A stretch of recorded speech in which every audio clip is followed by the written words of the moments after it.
second identity. Right on. You know what? And it's been a while, Mike. I'm glad you asked that because it's been a while since. Well, because I asked Jeff that the first time I talked to him, right? And that was over 2 years ago. So I'm glad you asked that because I forgot a little bit about it. But my next question to you would be: is the organization of the album? Did you have a set thing in mind? Meaning, did it follow a certain pattern as far as like maybe a storyline, that sort of thing, or was it just kind of put together because that's the way it flowed well and sounded good? Yeah, that's a good question. Usually I try to do it in terms of just kind of flow of the album, like what feels good at certain spots. This one was a little bit different in that the track order like changed a lot. So I kind of had an initial track order in my mind at the beginning of the recording process. And I thought that's kind of how things stay. But kind of throughout the recording process, we just kind of felt out kind of what would work best, and where we ended up is kind of what ended up working. The nice thing about it, I think, is for this album we re-recorded 3 older songs in like a new style, a new way from the old albums to kind of represent how we do it live because they're so different. And those 3 are the last 3 on the EP, and all the new ones are the first 3. So it kind of works as like, here's the new style setting up with these new songs. It's like, here's some reimagined versions of older stuff fitting in with this new style, which I think is kind of an interesting way to juxtapose the 2 parts of the album. Right on. Oh, that's a good way to describe it, because it's just one of those things that it's well, not necessarily a common question, but something I'm always curious about, just because a lot of times it happens like on accident. They were organizing the album and making sure it flowed properly, that sort of thing, and then ended up almost telling a story, and it wasn't intentional to tell a story, just kind of the way it panned out. Yeah, I've always put a lot of thought into like how the songs are structured on the album, though, because I want, like, if I know like everyone talks about, oh, today it's all about like the single, no one cares about the album or the flow of everything, but that's always something I really enjoyed listening to albums growing up, that like when they have that flow, they have that like kind of rhythm to the album as a whole. So that's something I've always tried to keep with every Western Jaguar album. Well, and same here too. It's mainly the millennials have like a very short attention span, so I can see that. But yeah, I like to listen to whole albums, and there was a couple times too. This is like way back in the day, so I'm gonna say like maybe 93, 94 maybe. Anyways, point being is back then, no, you did have videos and the radio, but obviously all this other stuff wasn't available to us. So a lot of times you kind of bought an album sort of blindly by hearing one single, and most time turned out well. I know there's a couple of times where I picked up something like I wasn't too happy about it, but I made do with it. But the one album I still to this day, it was one of the best kind of like we'll call it blind pickups ever, and I'll never regret it to this day, is a band called The Tea Party. Their first album, Splendor Soils. Oh yeah. I picked up the album solely because I heard the song "The River." I was like, no, this album probably gonna be pretty good. And I picked it up. I was like, man, I was not disappointed in the least bit. I've seen The Tea Party at least 4 times, and never disappointed. It was awesome to see them. The first time I saw them, I know it's a quick sidetrack here, but what had happened is they were playing "Sun Going Down," which is I believe is track 6 on Splendor Soils. Anyways, it's a great like a kind of acoustic / rock tune, like most of their songs are. And what had happened is the singer Jeff Martin, he had busted a string on his 12 string, so he kind of had to make do kind of by vocally kind of going over the bass and the drums while the guitar was being restrung and repaired. And man, that was probably one of the craziest rants I've ever heard in my life. And it was a cool fill-in, but I was kind of like looking at my buddies like, wait, what? Hey, you gotta fill time. Like, yeah, but no, you gotta fill time. Oh, absolutely, it was cool. It was just kind of dealing with the song and kind of not. So it was kind of like went from one tangent to another, but it was really cool. Anyways, so that's just my quick little sidetrack, Jeff.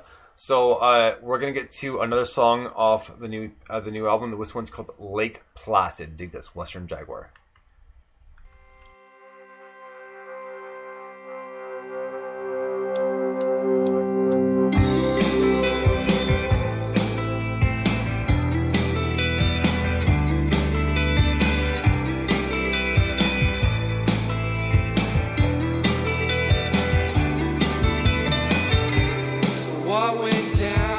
What went eyes you sinking under the surface now.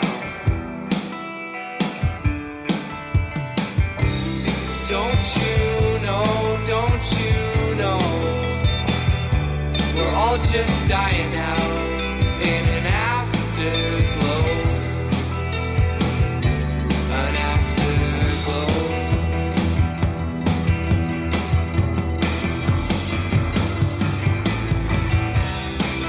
We dive into a lake so placid. We watch our bodies fade to ashes.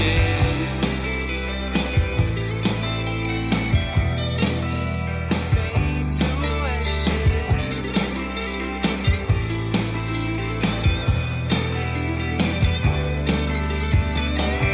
Just put us down, put us down. You've tossed these bodies all around. So don't you see, well, there's just too much weight falling to our knees, to our knees.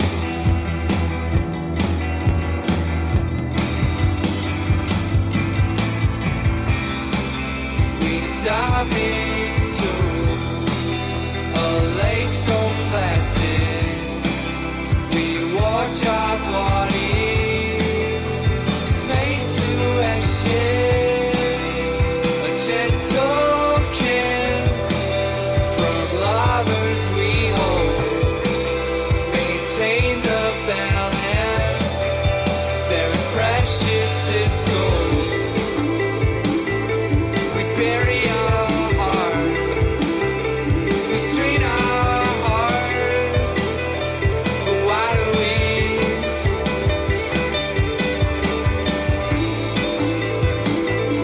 We break our hearts. We strain our hearts. But why do we? We dive into a lake so placid. We watch our bodies fade to ashes.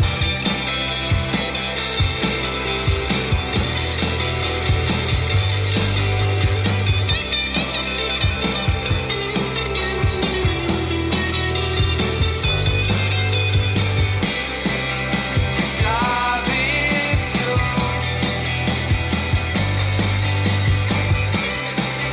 a lake so placid.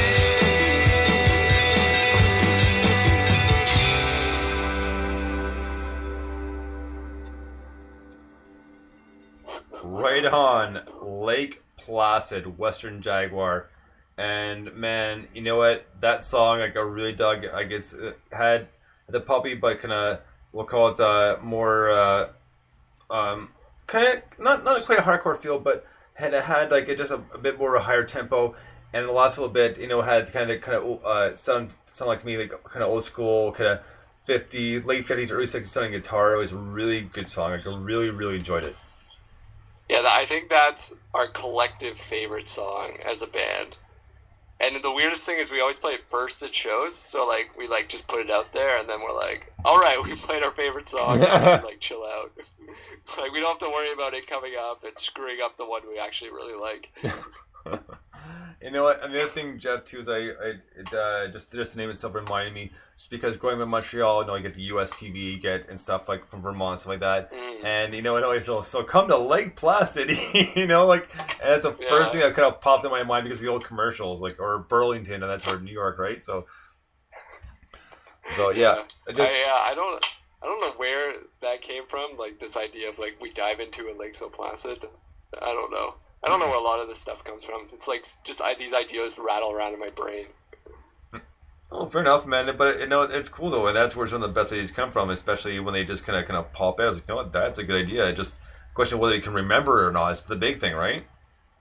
Well, this is where my iPhone like comes in handy. I don't mean to like give money. Like, I don't support Apple. Like, I'm not here advertising for Apple. I had probably 20 to 23 hours of voice memos of just like me singing random things, saying random things, recording random things, and like that's kind of the best way for me to always come back to certain ideas.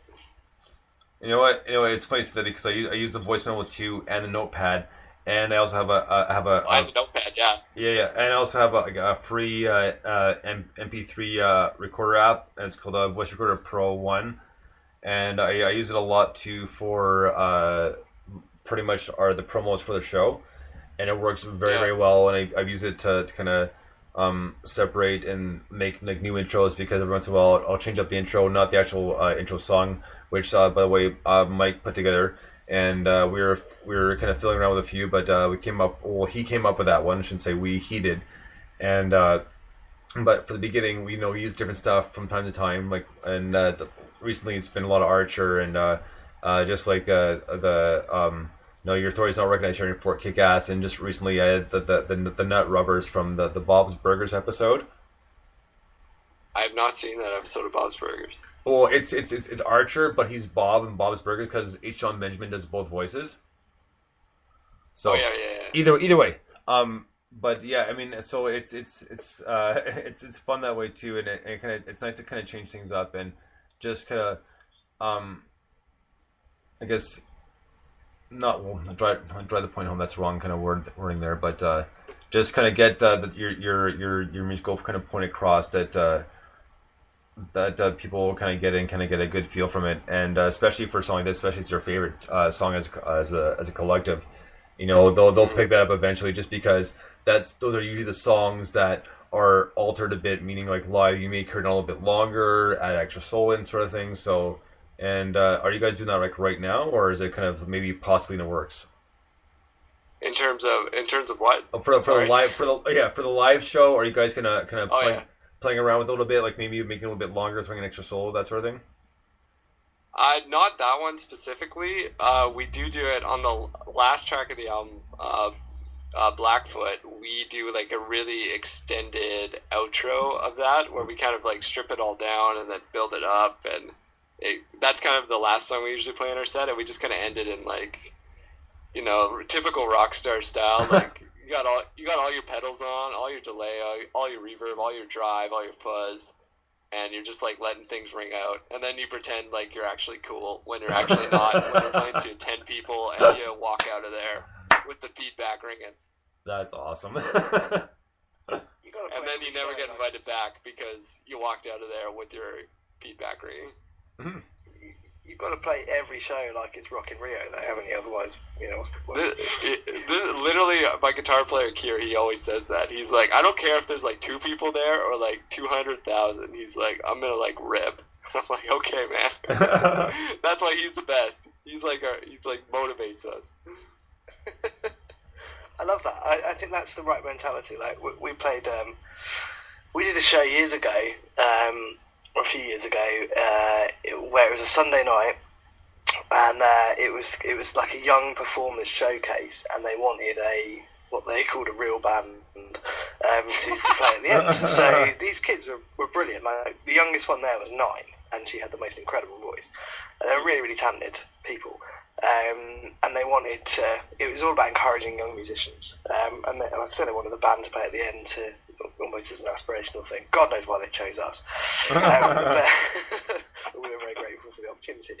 And we support, all of that sort of scene.